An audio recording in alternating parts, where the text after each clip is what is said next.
tonight I have my guest, Miss Jen. I don't know how to pronounce your last name, Jen. How do you pronounce Schrantz. it? Okay.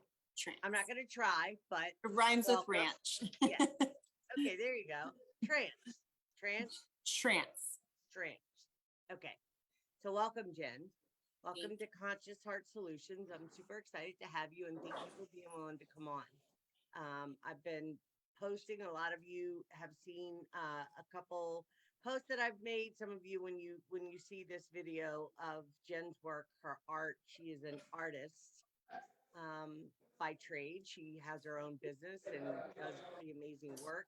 So I'm going to share a short bio, and then I'll open it up and give you an opportunity to share a little bit more about yourself with the audience, and then we'll open the discussion up for more dialogue about your history and who you are and so forth. Okay, so Jen Schrantz is an Arizona-based artist. She grew up drawing the pages of her coloring books instead of coloring them. Jen graduated from the University of Arizona with a bachelor's in fine art photography. She is a self-taught artist. With the help of her talented artistic mother, she is a talented artist.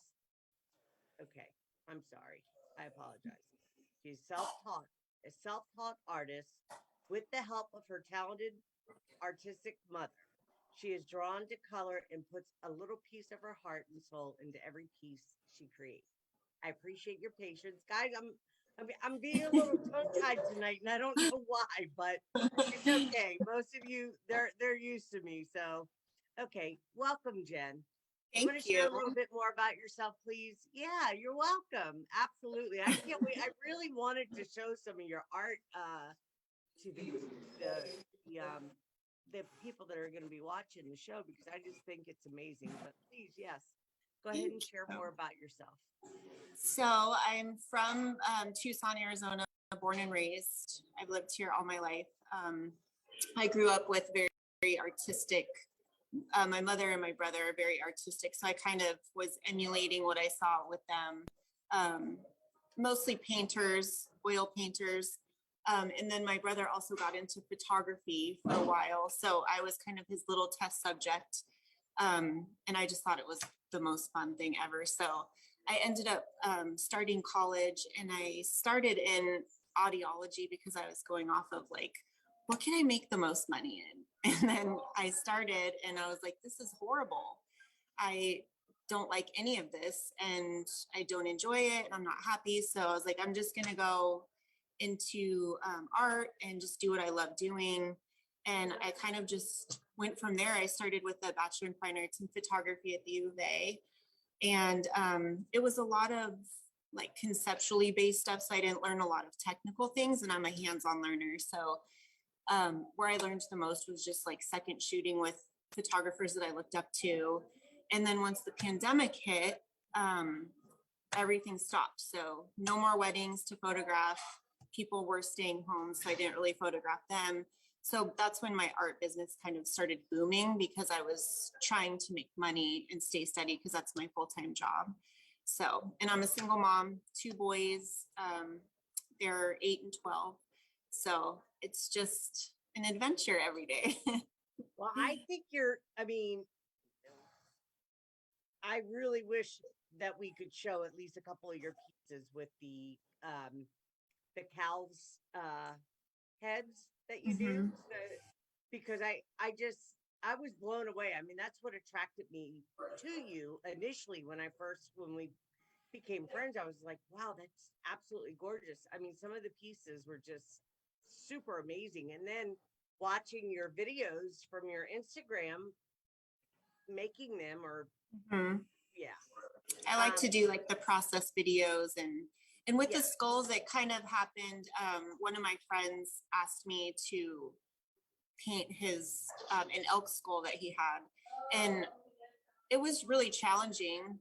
But then I kind of felt like I was bringing some life back to it, and so I really like to honor the pieces. It's like I'm just a total animal person, so I know for some it could be kind of like a weird concept, but to me, I like take great care of them, and I clean them and I prep them, and every single one is different. I kind of just, everything is not planned. It's just like I start and I have colors picked and then I just go with it. And when I'm done, I always do a blessing with them. I do Palo Santo blessing and then seal them and give good intentions. So it's more than just like, I painted you this and here you go, Yeah.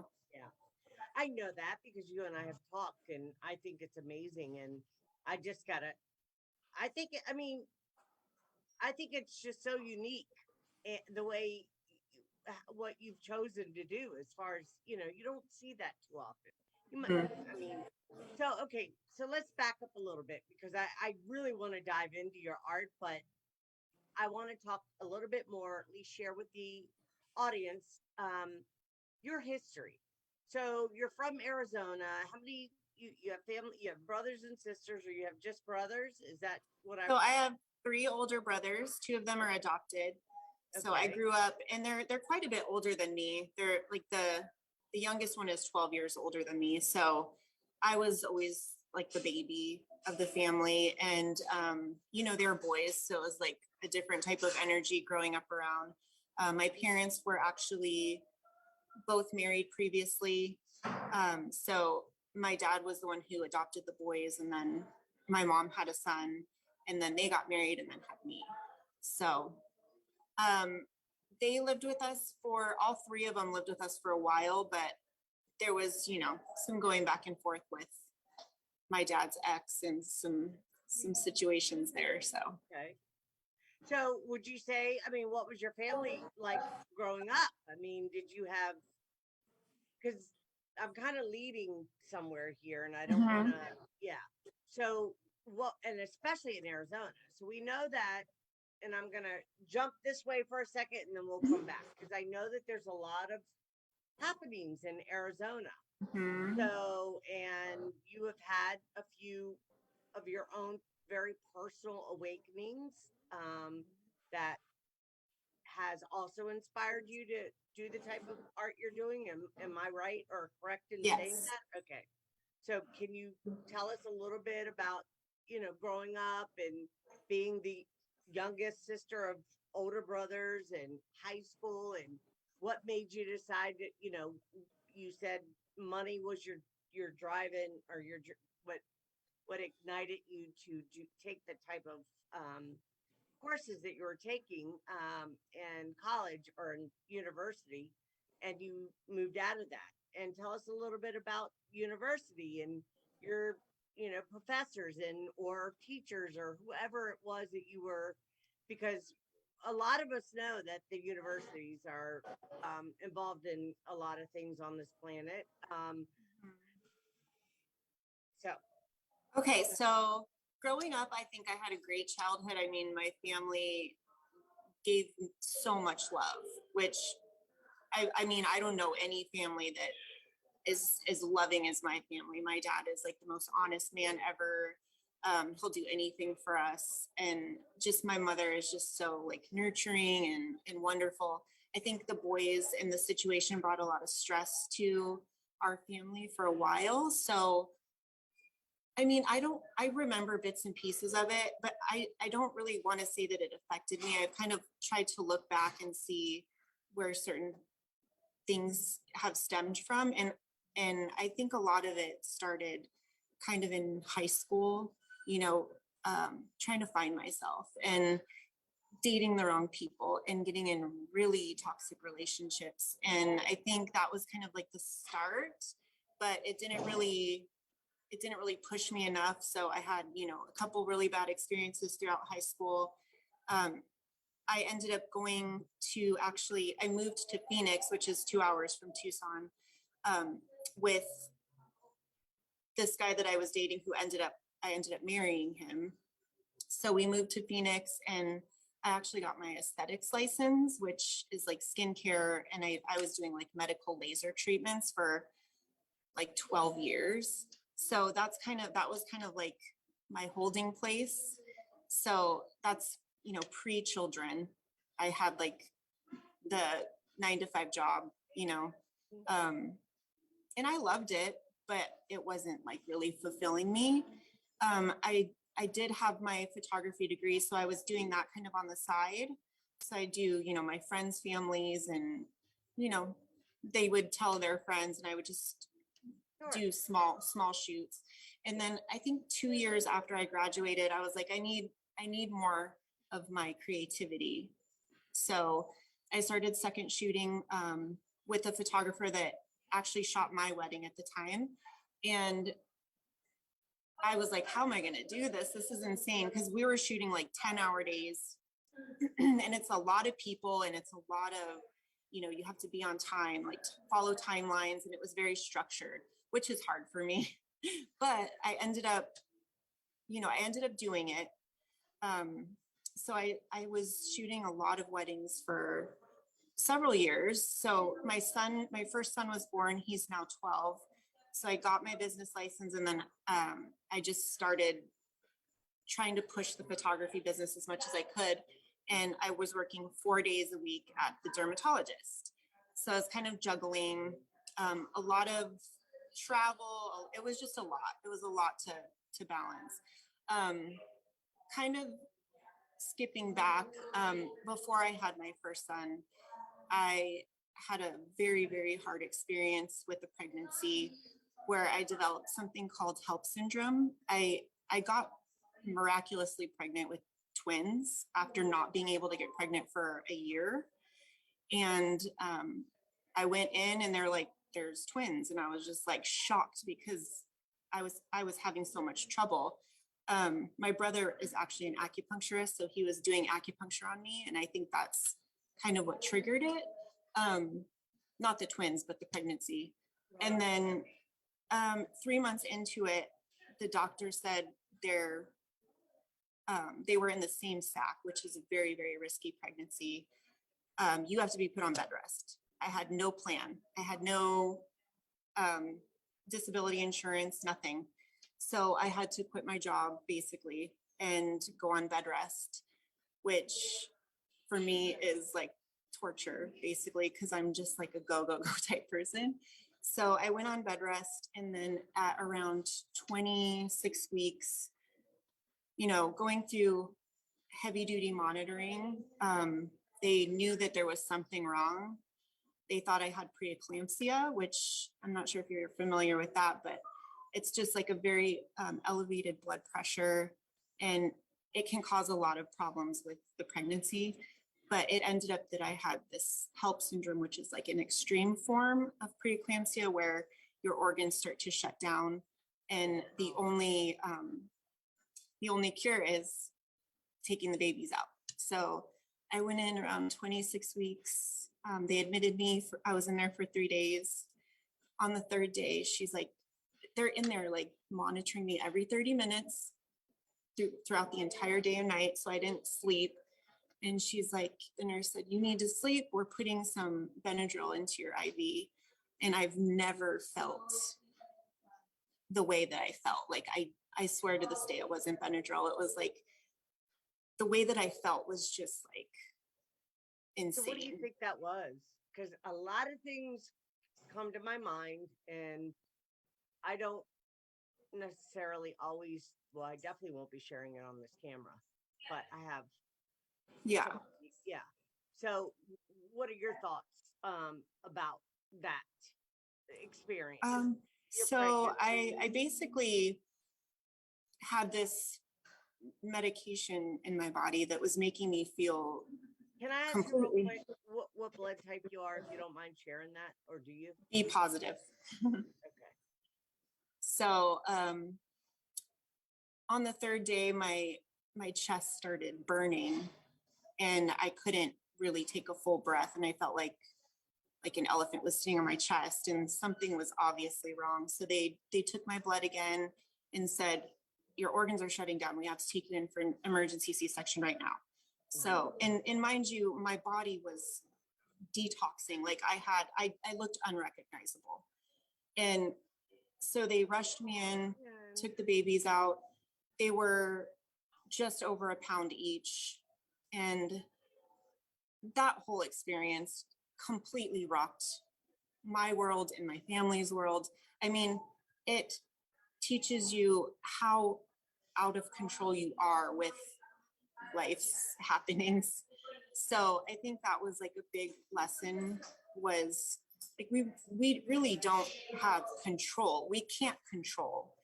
I mean, we can control our emotions and we control ourselves, but we can't control anything outside of us. And I think that was like a big lesson for me. So I ended up having to bury my twins. And I mean, I never in a million years thought I would ever have to experience something so traumatic, and I didn't think I'd ever want to get pregnant again.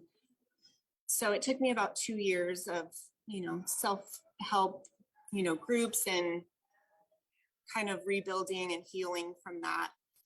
And I decided to try again. And so I had my son, who's 12 now, and the pregnancy was a disaster, but we got through it. And he was born 3 weeks early, and he actually had developed a heart condition in utero. So I was put on heavy doses of medication, and they ended up taking him after an amnio at 3 weeks early to make sure that the toxins from the medication that I was taking wasn't going to affect me.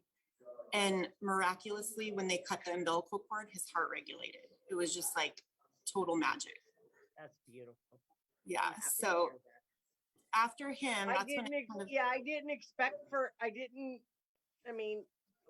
okay, just real quick, and let me just respond to some of what you just said. I mean, you are amazing.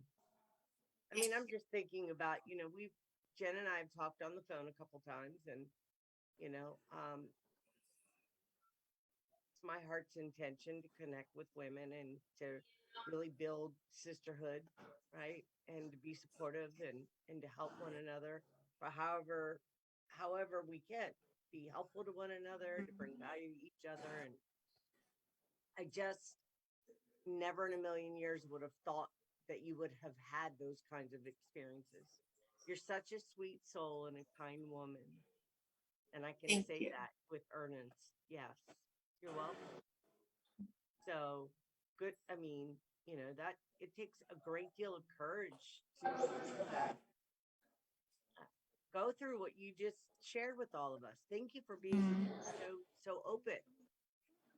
Thank you. Yeah. So okay, so your son. So we'll just fast forward a little bit, because I know I only have you till 7:30, and I'm not rushing you through your story. I don't want to rush you. I just can we? Okay, so you had some experiences that were challenging, obviously. When would you say you had your first awakening? That So I would say that was kind of like the starting point. And then, like I said, I went through a lot of healing in different ways. You want to share any of that with us, and how you were able to heal yourself from? So I did a lot of like groups, which aren't really my thing, but I was really heavily like pushed into it. So I met some girls who had gone through losing pregnancies. Nobody in the class had lost and buried a child. So I kind of found, we would do like meditations and stuff in this class. So that did help me. But then, I had my oldest son, and I think for about, I don't know, I feel like the next kind of 4 years until I had my second son, it was kind of just like a holding period. And then after my second son, I think was when the awakening actually started. So I went to a little retreat, and I'm so bad with names. I'm going to try to think of the name, but it's a writer who wrote the Four Agreements. Oh, the Spanish Miguel, guy. Miguel or something. Spanish Ruiz. guy. Yeah. I know I don't remember his name either, but I know who you're talking about.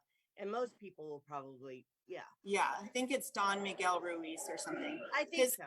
Yeah, his son came to Tucson, and it was around Valentine's Day, which is right around my birthday. And he was doing a like self-love workshop.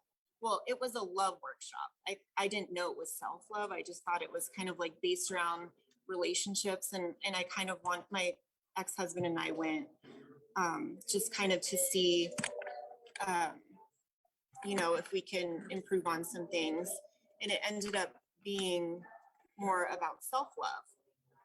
And I was like, oh, wow, like, what is this self-love thing? I've never experienced this. I never knew about this. And I was like, I haven't loved myself one day of my life so far. So I think that was like very eye-opening to me. And I started really diving into the world of self-love. And I realized that my situation wasn't working. So I kind of gave myself a time limit. I'm like, okay, I'll give myself a year from today. And if I'm still feeling this way, I'm going to make some big changes. And I think after 3 months, I was like, I changed my entire world. So I ended up getting separated from my marriage. And my youngest son was about 10 months old at the time. So it was a very, very traumatic and scary situation.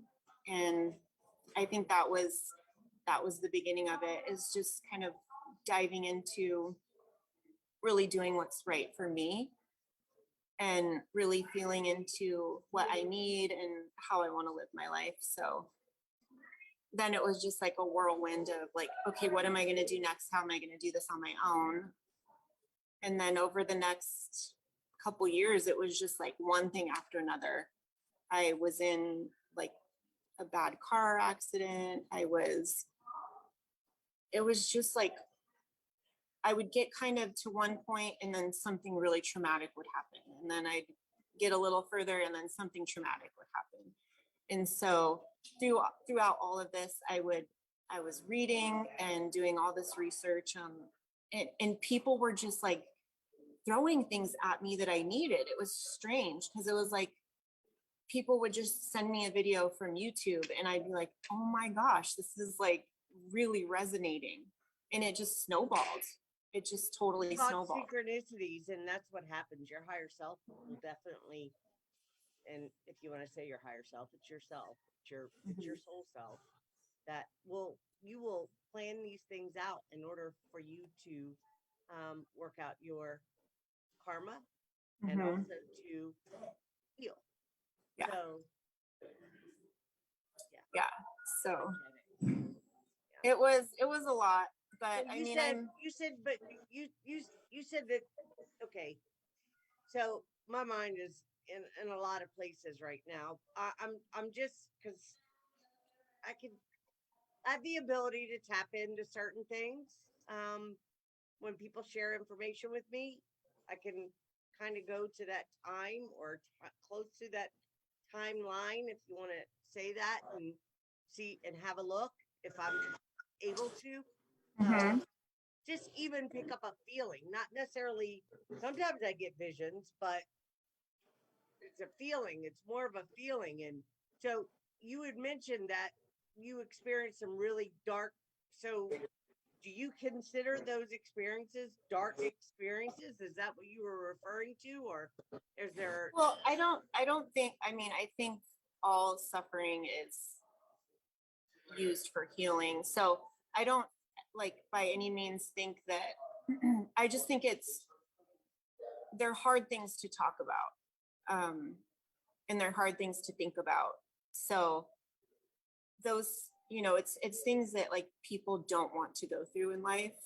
I guess I would call like dark experiences, you know, but I take every situation and ask what I can learn from it. So all of these things that happen to me, you know, that people would say, oh, this bad thing happened to me. It's like, we're here to like learn and to grow. And I think if you're not at the pace that maybe you should be, or the universe wants you to be, then it's like these things get kind of thrown at you to kind of boost you forward. Yeah. Yeah. I would agree. Yeah. Absolutely. Yeah. So, so have you ever been contacted, or are you do you consider yourself like an empath or highly intuitive or clairvoyant? I did notice one of your posts, you made a comment on one of my posts today about being clairvoyant. And do you want to talk about that a little bit or? So I think for me, it's mostly like the inner knowing. So it's like I feel in my bones that it's, certain things are a certain way, and like nobody can, I mean, I welcome all opinions and conversations, but it's like that feeling. It's just like, I just know. And I've proven myself right so many times, like whether it's a feeling about like an intuition that I have about what's going on with somebody, or, what might happen or what somebody's going to say, like it's those type of things. And, I had a lot of like supernatural experiences when I was little. And I always felt my grandmother. Like I would hear her, I would feel her, like I knew she was like sitting in my room. My TVs would turn on and off, the fans would turn on and off, like I would hear footsteps, and I just knew she was there.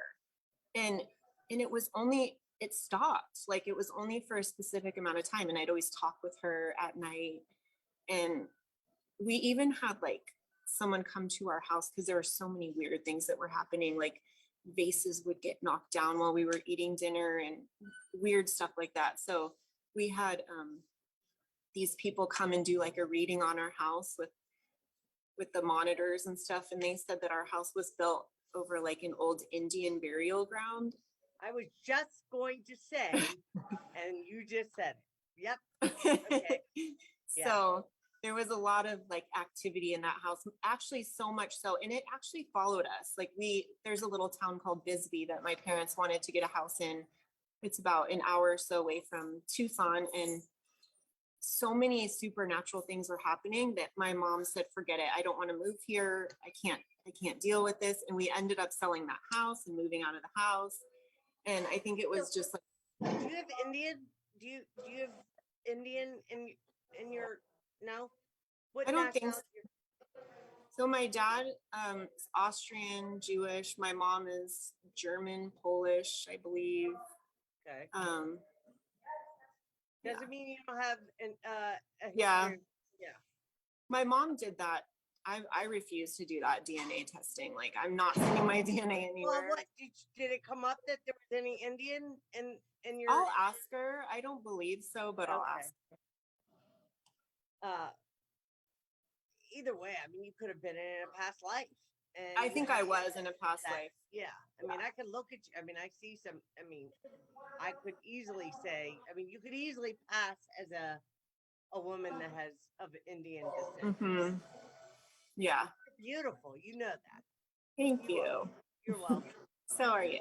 So, okay. So have you ever been contacted? So you said that you were in contact with your grandmother and then she went away, and I would imagine that she was there for a time in your life as a small child, probably to encourage you to continue with your gifts and being able to, yeah, because a lot of times we know as children the veil is put over our eyes, and then we are a lot of times go through, and I'm not suggesting this is the case with you, and by no means, but a lot of people have recently, and well, not recently, for years, have been going through awakenings, remembering being part of trauma-based mind control programs, my lab programs, super soldier programs, 20 and back programs, and so forth. Do you feel, and I, of course, if you haven't, that's fine and that's great. But do you think that there's a possibility that you have any, you've been contacted by off-world beings or a galactic? I haven't personally, but I feel like I know so many people, like so many people have just showed up in my life who have, and who have told me these stories. So like they seem familiar to me. And I feel like as a young child, I feel like a lot more, I don't know if I was contacted, but I just had this like knowing about certain things that have now been like clarified, Mhm. you know, and as a young child, it's like I wasn't told that by anybody, or I wasn't taught that. It was just this like inner knowing that I came from somewhere. So my mom and dad didn't think they could have kids. My dad had adopted the boys because he didn't think they could have kids, and my mom had like done some IUD that had punctured her placenta and she couldn't get pregnant, but she got pregnant with me. And so she was like always telling me I'm her miracle baby. And I just felt like at a young age, I was getting a lot of like downloads about certain things that I didn't know made sense. They didn't make sense at that time, but like now looking back, I think it's like, You want oh, to share okay. some with us? I just felt like I just remember being told that I was brought here for like a specific purpose, and that it was like a special mission. Like I was here to do special things, and that's why I came. And so I remember like playing in my backyard, and I would always pretend like I was flying, and then I would have these like vivid dreams about flying. And like to this day, it's like I can still feel it. I can still feel how it felt. And it's almost like remembering certain things. Like definitely not from here. I was brought here for a specific purpose. And it's like the world as a lot of people see it is not how I see it. So in that sense, it's been, you know, a little bit challenging, but I'm just like completely overjoyed and grateful about like all my people have found me. It's just crazy. Like over, you know, this Facebook thing that when it came out, I was like, what is this crap? It's like Yeah. now I'm like reunited with everybody. It's just really awesome. That's fantastic. I love to hear Mhm. that. Yeah. That's awesome. You Good for included. you. Yes, ma'am. I know for sure that nobody comes into my life, or I don't enter anybody else's life, unless there's something that we need to learn. Even if we just share a moment of love and kindness with one another, then we've Mhm. served our purpose. Yes. But I think you and I have probably something much deeper going on, and I haven't tapped into that yet. And sometimes it's revealed right away, and then sometimes it's after some time, and then we're like, okay, now I get it. Mhm. It doesn't necessarily have to be this big, right? It's just the simple lessons that we learn. Right. Yeah. Um, Everyone's a teacher. yes, absolutely. And so, okay, my puppy over there is demanding my attention. I don't know if anybody can hear, but I have two children over here. So. yeah. Okay, so Jen, wow. Um, hmm. So I don't want to go back to the babies and so forth. I mean, I don't want to trigger you in any way or be just, I don't want to. No, I'm an open book. It's like, Yeah. you know, sometimes I cry, sometimes I'm able to talk about it freely.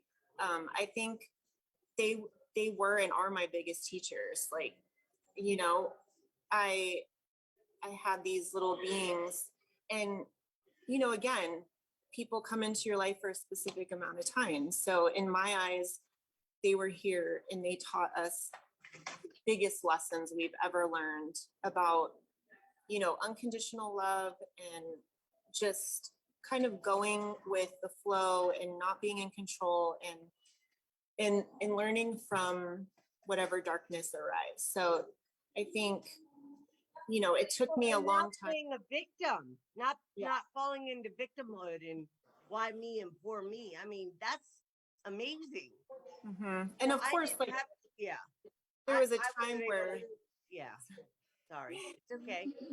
there was a time where I was like, did I do something wrong? Like, why did this happen? But you know, you get to a point where you're like, okay, what is this teaching me? So any lesson that comes in, it's what is this teaching me?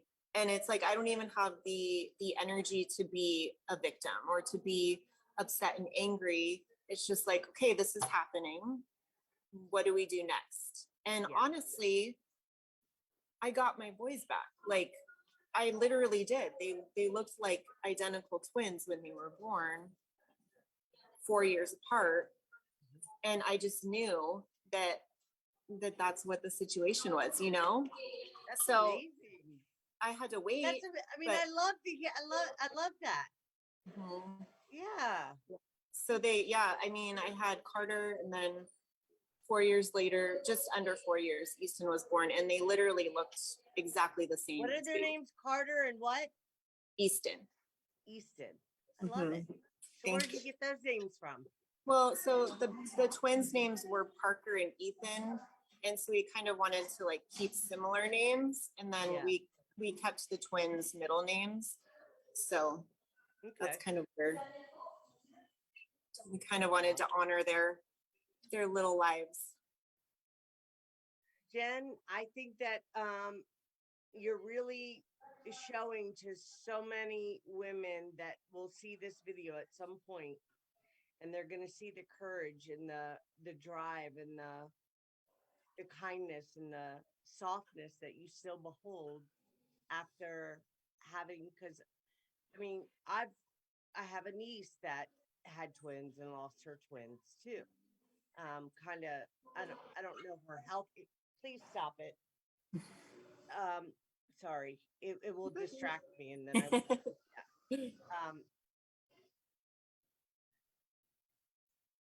She lost her twins too, and anyways, she didn't deal with it, so it was tough.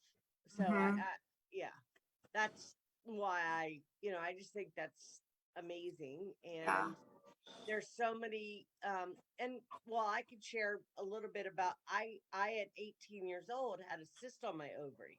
I couldn't have children, they told me that it was very unlikely that I would be able to have children. And then several years later, I ended up with another cyst on the other ovary. So they took that ovary because it was, and then by my 30s, I had another, and finally I just said, take it. At that point, I knew I wasn't going to be having children. But I'll tell you, just the first time having surgery, I felt like I was like I wasn't whole because they took my ovaries. I felt like I was, something was wrong with me, and it was not a good, it was tough going through that, but it wasn't until my 30s. And my mother had 12. I'm the youngest of 12. But my grandmother had a tough time getting pregnant. She ended up having one child. So kind of similar a little bit. And please stop it, Prince. Stop. No. He gets to where he'll do little ones, and then if I'm not he'll like demand get louder and louder. Yeah. I always say my dog is like, he whispers first and then it starts getting a little bit louder. Yeah. So like, so wow, we've covered a lot of things just in the time that we've been on. So is there anything that you want to share or talk about with us that well, I think just to like kind of sum it up, I think the art kind of is my therapy in a sense. So I kind of use that to, it's like a meditation. So, everything that I do is very detailed. There's a lot of noise in here, but, so it's basically just kind of like getting into a zone, and it's very meditative for me. So I think a lot of the art is also healing. And I think in return, it's also healing to those I create for. So that's just what I want to do. I just want to bring people healing and art and beauty. And I think that's kind of why I'm trying to get this to take off a little more than, my photography business that I still love, and I have, such amazing clients that I've had for 11 years, I see them every year. So it's lovely to like create those relationships and to have those ongoing, and to watch the kids grow up and see how they change and, get to know them. But, then I go home and it's like I have just this creative outlet. So I just have stations. That's fantastic. I think the universe, I don't think I know, I can say this. when we are in alignment with our divine mission, if you will, or purpose. And I'm not a person that says, and I'm not saying that I have all the answers either, but we create, people say, oh, I want to know what my purpose is. What is my purpose? Your purpose is what you create it to be.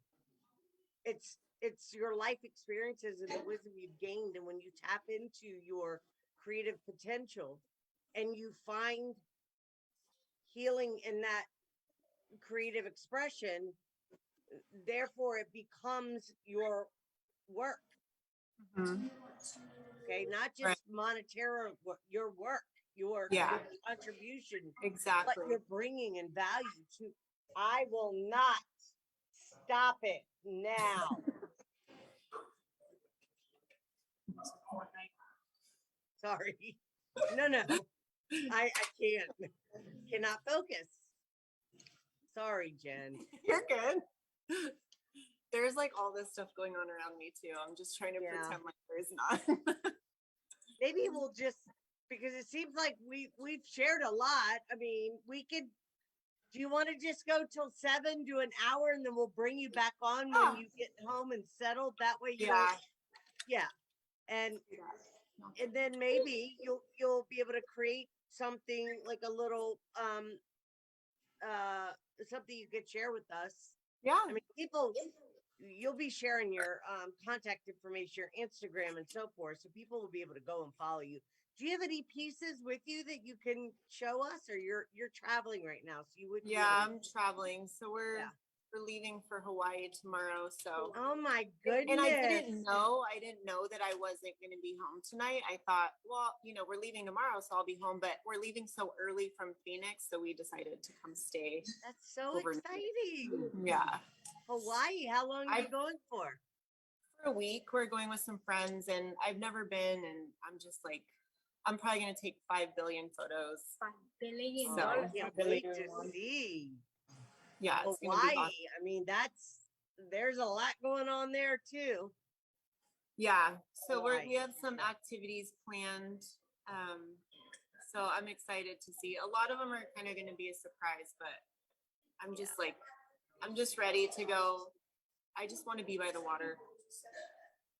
So water is a portal, and we connect in when we're in, especially like not like the ocean or river, any water, natural spring water, ocean, river, whatever.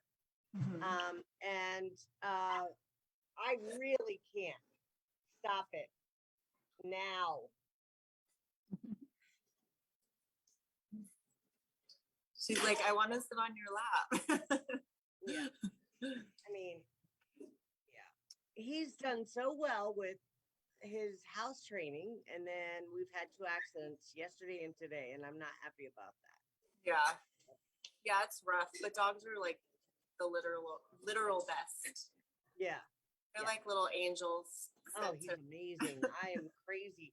Well, when I first got him, I'll just say, Jen, I wasn't so, I mean, I like my house immaculate. I love a clean home, and I wasn't. Everybody kept saying, "Oh, a puppy, it's like a baby," and this, because I've had pets before, but I got my last one. He was like, I think a year and a half when I got him, so he was older. It wasn't, he wasn't a puppy. Right. He was already trained and everything, and it was super challenging bringing him home at 8 weeks old, and him, doing.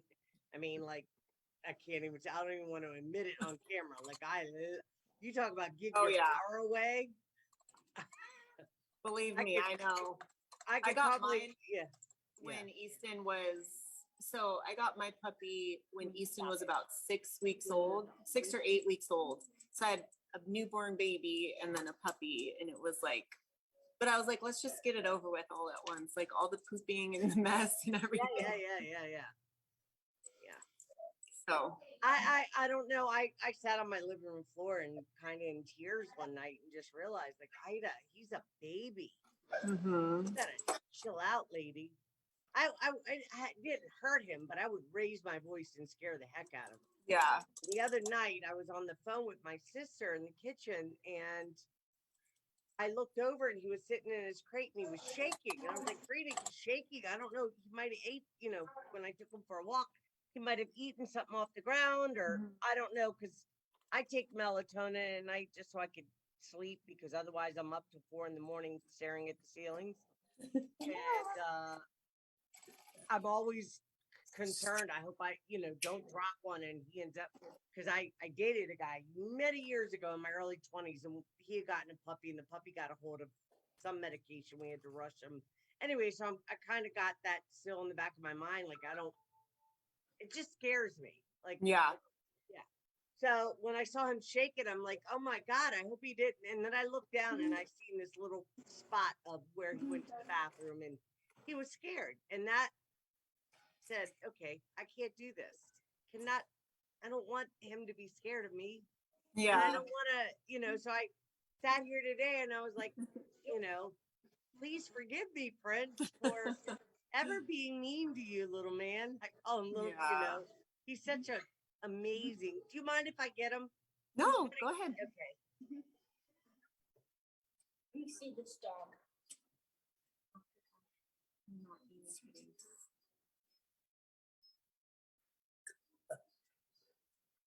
You're grounded.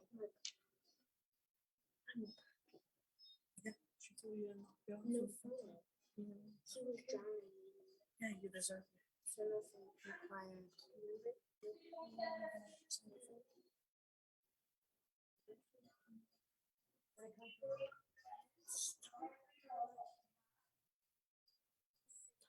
Jen, come here.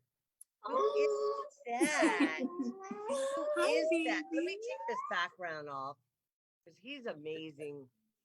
How do I do? Oh, wait. Aw. Let me see. So you could see this guy. So how old is he now? Oh, God. He is 5 months. Look at those markings. He's How such a yummy cute. boy. He's my baby. Aw, cute. Cute. Look at his He's amazing. Here. I love you, Mama. Okay. And that's what he does. He'll chew. Anyways, he's super 5 cute. months on the 16th. And I was reluctant about getting vaccinations and all that because I don't believe in their medicines. Mhm. But everybody was, I put a lot of posts out, and people were like, I did just get his puppy vaccines because, Yeah. I mean, there's alligators in the pond next to where I live. Oh, wow. Yeah. So, well, that's a whole nother story. And I called, I know. He's so happy. He is. He said, well, he likes to chew on my hands when he wants me to touch him and play. And he's got to break that habit because he's getting older and it hurts.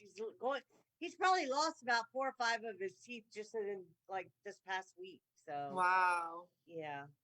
But anyways, enough about me and the puppy. Jen, I'm so happy to have met you, and now that I can see you and meet you, I mean, I already picked it up from the couple telephone conversations that we had, but you have a very highly evolved soul, my lady. Oh, thank you. Thank you. I'm telling you, I know this for sure. And yes, you do have work to do. And it will be revealed to you. You keep doing what you're doing, and it's going to become more and more apparent. Things will be coming together in a bigger way, and everything that you can dream up is going to happen for you. So I you'll feel remember it. me telling, yeah, it is, and I'm here to support you. Thank you. I'm here to cheer you on, support you, help you however I can. I feel honored to have met you. I think you're, a courageous woman, and you have so much wisdom, and you have, a lot, uh, a lot of inner knowing that you'll be, more stuff will be revealed, and then you'll be able to share more with us about Mhm. what you're tapping into. Yeah. Meditation. I started It's interesting that you said you went on a self-love. Hey, I don't like that. That's not very nice. He gets really, hey. They're the best. He is. Forgot what I was gonna say. I was gonna say something. You I don't said remember. you were on the self-love. Oh, the self-love. So I start doing this. So I'll send you the video. Hey, stop it. No, stop. There's a lady, Soulful Solutions or Soulful Revolution. She's amazing, and she did this meditation. It's like 10-15 minute meditation, guided meditation, where she takes you down this stone staircase into darkness.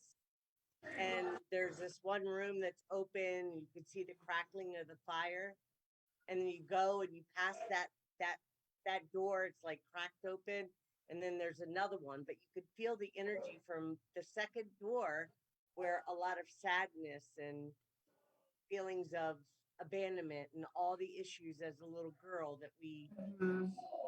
not everyone, I don't like to speak for everyone, I'll say for myself, those things that I felt that has had a hold on me for so long. I'm 53 years old. So I've been around a little bit, and I still sometimes have that feeling of abandonment and sadness. Mhm. And I can't get it, like, no matter how much I think then something will happen. And so I said, okay, I really need to pay attention to this inner child work thing everybody's, Mhm. And I remember at the age of 18 or 19, I would picture a little girl in front of me in like pink dress, patent leather shoes, with her ponytail, just a cute little girl. And then I realized that little girl was me. My grandmother used to dress me up, and I would walk up to her and hold her hand and walk with her. So anyways, my point in telling you is doing some self-love meditations, going into these rooms, or however you want to imagine. I'm not saying this for you, but for everybody listening, where I think there was one where you go to a playground at a picnic table and meet up with your inner child, play with her and guide her and protect her. Mhm. So, because you said something earlier about dating, getting in abusive relationships and toxic relationships. And isn't that a common thing when we are empaths, when we hold that kind of love and compassion for other beings, and we self-sacrifice or we abandon ourselves, so at the expense of our own demise, we want to um, make other people feel comfortable or safe or whatever, and we put other people before us. When I say we, I'm saying in general. I'm not, so I don't want you feeling like I'm projecting anything on you. So I've worked through a lot of that. I mean, I've been doing this stuff for a long time, but my point in saying is, no matter how much work and inner work we do, at some point you say, okay, what more is there to heal?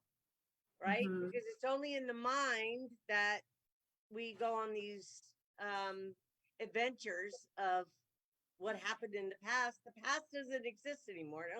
It's a memory that we've stored, and we hold on to it for whatever reason.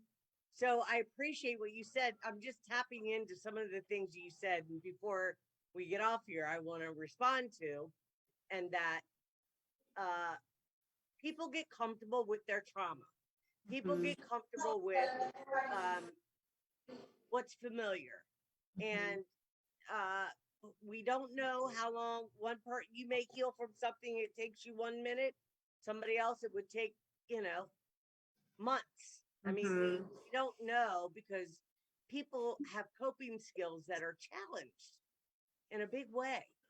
Yeah. for a long time, from some of the things that I experienced, I mean, I couldn't get past a few things. It wasn't about being a victim. It was, I wanted to know who the F was involved, why. I wanted answers, and there was no way around it, especially Yeah. when you're being gang stalked and your house is getting broke into and your hair is being cut off and, you know, military jumping out, taking pictures of you, all that kind of stuff. So it wasn't about being a victim. It was saying, Right. no, I'm going to stand up for myself. And, you know, and this is not okay. And I'm not going to just, you know, Right. yeah. Yeah, you just needed answers. Well, not just answers, it needed to stop. Right. Nobody has a right to, you know, gang stalk you and put you through your house getting broke into, and the police are telling you, you know, throw the evidence away, and then it takes 10 months for the investigators to come, and then they're ready to put you in a loony, you know, they're waiting for you to say Yeah. something. So yeah, I'm only sharing this to say to you, okay, so did my higher self set that whole thing up so that I could have the experience I went through?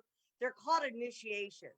So we do, you know, we don't always get to pick how they're going to happen, but we agree to the Right. lesson prior to coming in. Right. But I was angry. Feel that. I wanted answers. I didn't remember that I said, okay, I want this lesson. Right. And that's hard for a lot of people to wrap their brain around. Like, Yes. whatever, choose to go through this. But it's like, this is a classroom. Like, this isn't just like you fly by the breeze. It's like you have to come here to learn. And if you don't, you'll come back to learn it a different way, or it'll be presented to you in a different way. And so many people feel that we've repeated this so many times. And I have a feeling that there's truth to that for sure. It's like we get a little bit further ahead and then we'll be knocked right back down and doing it again. And yeah, I believe there's truth to that, but I know for sure, because I've experienced my own power, that I will not be doing this again. Yeah, that's what I say too. Like, I'm done. I will not the way I've been doing it. You know, I've definitely had to learn some real hard lessons to finally, and really, you know, even letting go, right? We hold on to people, places, things, material things. We get caught up in the matrix, and we forget that we have so many other aspects to ourselves. You know, I start writing a book called Little Sisters Lost Soul. And in the introduction, I said, I've always known that I've been blessed with the spiritual eye. I say that with every bit of humility I'm humanly capable of. The challenge always is removing my ego and feminine wild. I could go on, but that's the opening of the introduction. It's pretty deep, but it made me realize I denied everything I was, because everything I was human. Right? Yeah. And I'm thinking, okay, and it's confusing. Well, I got so caught up in the human aspect of my life that I forgot that I have other aspects. We have our spirit, you know, our soul self, our emotional body, our physical body, our mental body, our etheric body, our astral body. I mean, all the different layers of ourselves. And then you realize you're not from this world, and you literally have a soul that is not of this realm. Yeah. You know? And I think that's like they want us to get wrapped up in the human. I think that's like the challenge, you know, is like breaking all those. I think society wants us to be too wrapped up in our human bodies and experiences to distract us from finding our soul. Yeah, you know? so we get caught up in the physical, the material world, and we feed on, you know, we what's the word, we oblige all our senses. Take what tastes good, feels good, sounds good, all the, you know, the different senses that we have that we like to entertain and for pleasure. There's nothing wrong with pleasure. I'm not a person to think, you know, but I do see sex and all of it as sacred in a way that I've never.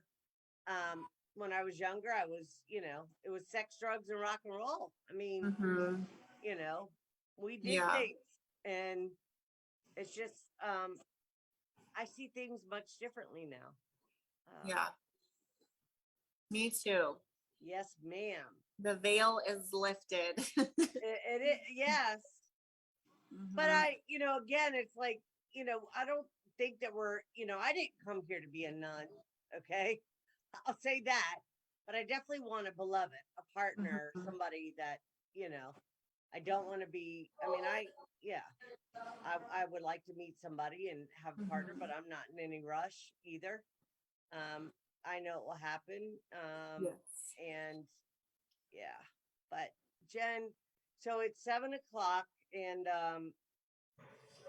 I was hoping that we'd be able to show some of your art. I keep saying that because I just, I'm not trying to like pump you up or anything, but I really do think it's amazing Thank work that you do. You're welcome. I showed some people today at the CBD cafe. I was like, this is who I'll be interviewing tonight. And I gave them I showed them how to, look through your stuff on Facebook. I didn't go to Mhm. Instagram. But send me The links.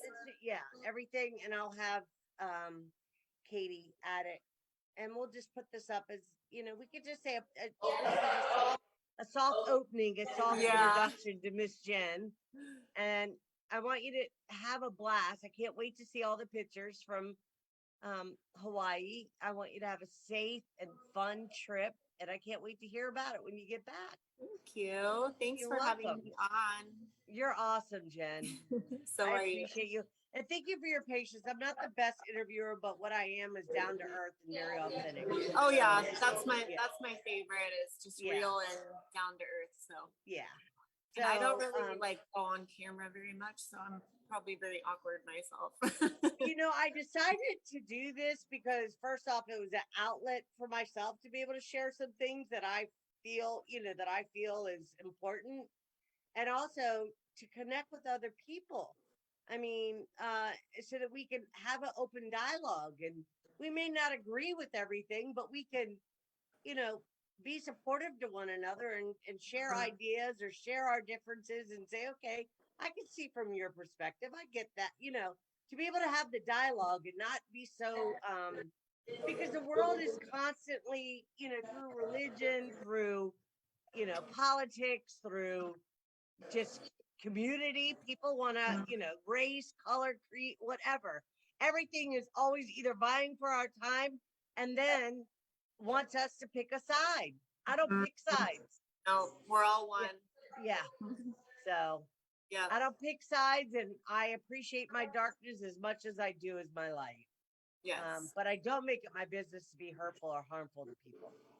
And because I know that when I'm hurtful and harmful to others, I'm only doing it to myself, because Right. we literally are having a conversation with ourselves right now. Yeah. There are aspects of each other, and I do believe that we are holding each other's hands, walking each other home.